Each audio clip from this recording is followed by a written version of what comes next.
You're listening to the Fat Entrepreneur Show. This is episode 25. In this episode, we're talking about the 7 best types of opt-in freebies that will grow your email list, and each of them take less than an hour to make. I'm Mariah. And I'm Megan, and we are talking about the easiest opt-ins to make that work because they are simple and useful. So these type of opt-ins you can use for a content upgrade on a blog post, or maybe like a lead magnet for growing your email list or anything like that. But they are the best opt-ins because they're easy to make and people love them. One of our favorite tips about cheat sheets, or not cheat sheets, about opt-ins that I want to dive right into is that my favorite type of opt-in is like a resource that people will use and refer to. So I feel like all the ones we're going to go through kind of touch on that and are things that people will use, and that's why they work. So we're going to go through the 7 specific types, but for me, one of the greatest questions to ask is this something that's so useful that someone could just print it out and it's on one page and they could refer to it every single day? Or they print it out and it's a shopping list and they take it to the store with them. Or they print it out and they hang it up on their wall in their office because it's something that they want to refer to, or something that they keep on their desk, or something that, like Megan, I always love your example.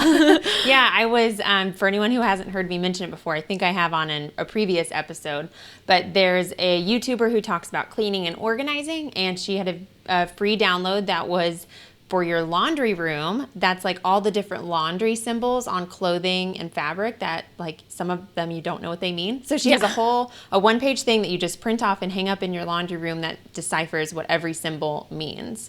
And I legitimately printed it off, and it's hanging in my laundry room, and I see it every time I do laundry, and I use it all the time, and it's been so helpful. And it has definitely made an impact on my impression of her and her business and how useful and helpful she is as a business owner. So that's kind of the ultimate goal, is what can you provide that actually gets used and people don't just download and file away and forget about or keep in their inbox. We really want them to actually use this so that they start to build a relationship with you and your business and realize how awesome and useful what you do is. Exactly. Like something like a calendar, or something that you actually print out, and like even if it's something that you actually fill out, like, do you write on it? Is it something that you use and then it has your little logo on it, and people always associate that usefulness with you. And so, again, a lot of times people could get confused and they wrongly assume that the more content they pack into their freebie, especially if you're trying to grow your list, you want to offer something for free in exchange for emails. A lot of people kind of assume like, well, I need an 8-day email course, or I need a video course, or I need an ebook that's 100 pages long, or something like that. And people wrongly assume that if it's bigger or more content, it's better. What people truly, really want is the simplest one-page download, 1 or 2 pages tops, something that is so easy to refer to and something that's actually useful for them. So no one wants to sit there and read, watch 100 videos or go through all the emails, or, even though those things are valuable, there's just something really awesome about creating an opt-in freebie that's just super simple and actually very useful in someone's day-to-day life. Yeah, so I'm so excited. We have 7 different types we're going to go through.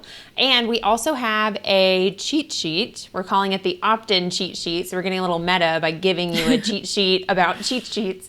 But it's going to go through each of these 7 that we're going to talk through. And it'll have like an example of what those look like. So if you want to have something that you can use as a resource to always remind you what 7 types of opt-ins work really well, be sure to download that, and you can get the link to download it either in the show notes to this episode or below this video. Awesome. So the first of the 7 is a cheat sheet. And so what is a cheat sheet?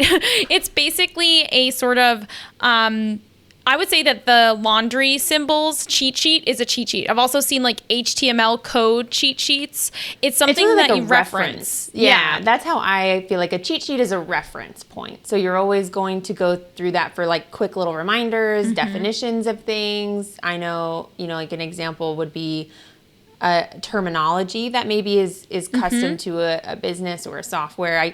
For me, we use ConvertKit, and there's some terminology that ConvertKit uses that may be unfamiliar. So a ConvertKit dictionary or glossary would be Yeah. a good cheat sheet. Things Glossary. like that. That's a really good point.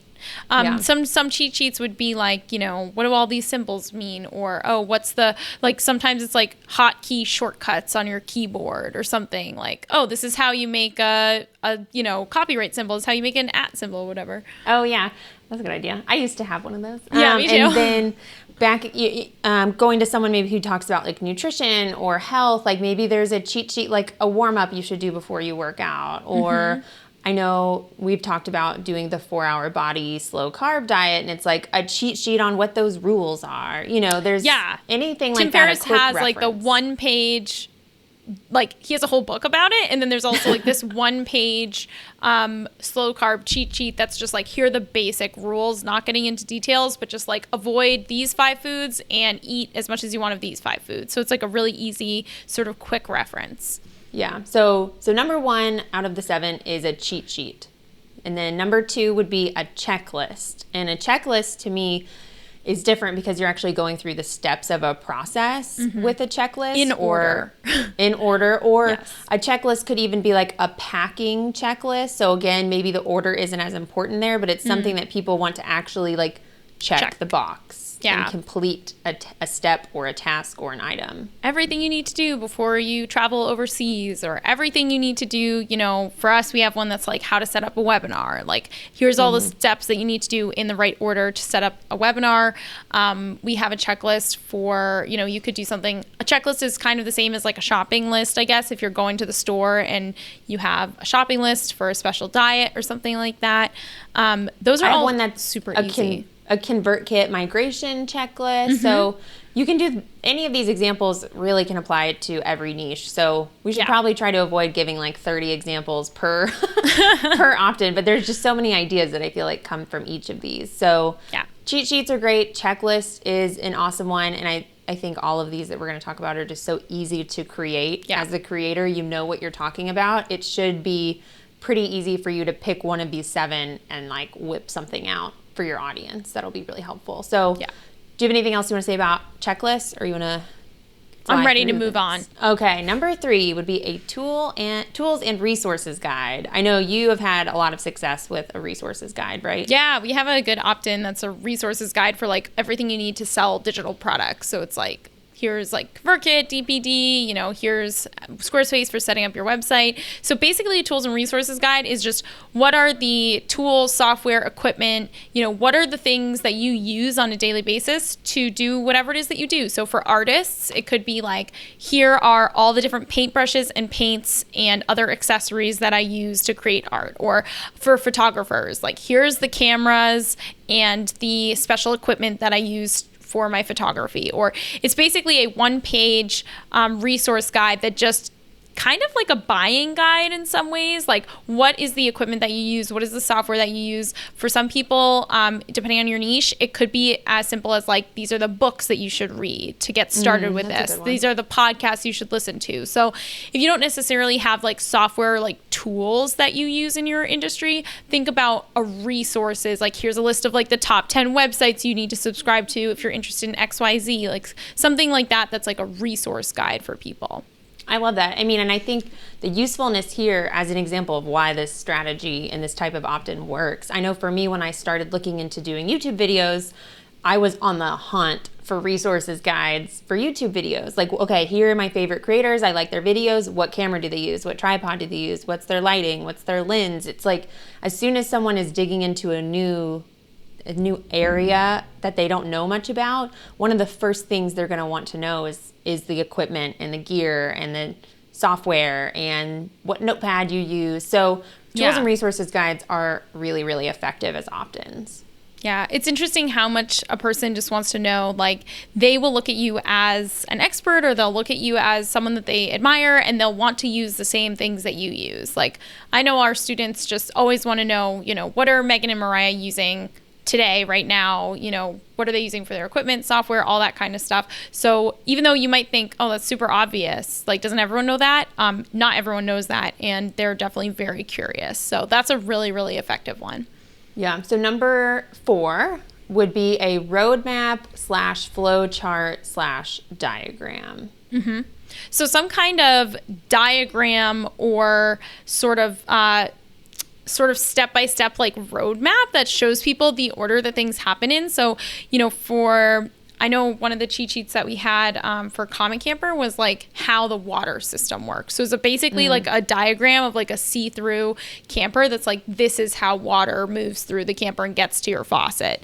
And so many people just didn't understand how the water system works. So we made a diagram of it. And so it could be something like that. Could be a flow chart of like a workflow. I've signed up for cheat sheets that were like a funnel workflow. Like here's how the webinar funnel looks. Here's the sequence of emails. Here's this, here's that. Some kind of flow chart or some kind of roadmap of like, this is a big picture sort of overview of what this process looks like. Yeah. And to me, this is really any kind of visual aid that is going to help guide people through any kind of project. And again, we want them to be able to hopefully print it out or reference it a lot and frequently. So what's something that you're teaching that people would benefit from a visual aid or a visual component? We think those are always really successful.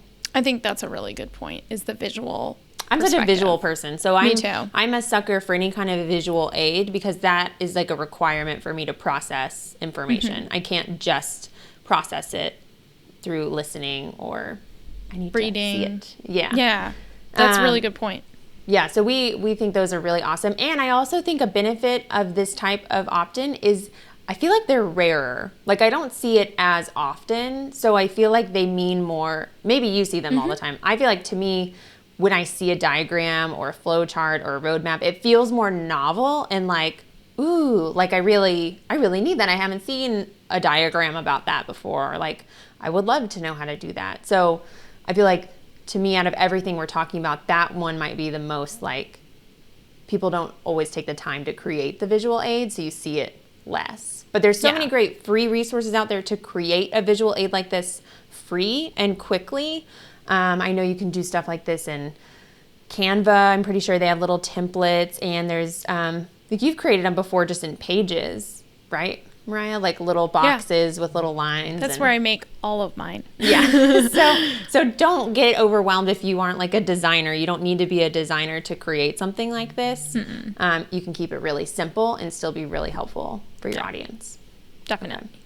Number 5 is a tracker, which we love.